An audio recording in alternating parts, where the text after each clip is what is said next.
The Kelvin knot is as cool as ice, coming in at number 25 in the top 50 knots.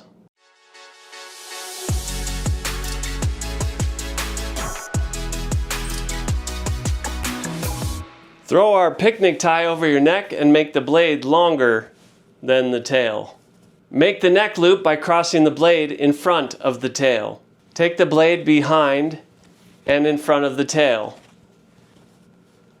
Then form the front loop by taking the blade behind and in front of the tail one more time. Now, finish the knot by taking the blade up through the neck loop and then down through the front loop. Tighten with your thumb. Voila! That is the Kelvin knot. I like it. It's kind of like the four-in-hand knot, but a little bit bulkier. If you like this knot for any other reason, let me know in the comments below. If you like this video, hit that subscribe button. Most importantly, gentlemen, keep looking classy. We'll see you at the top.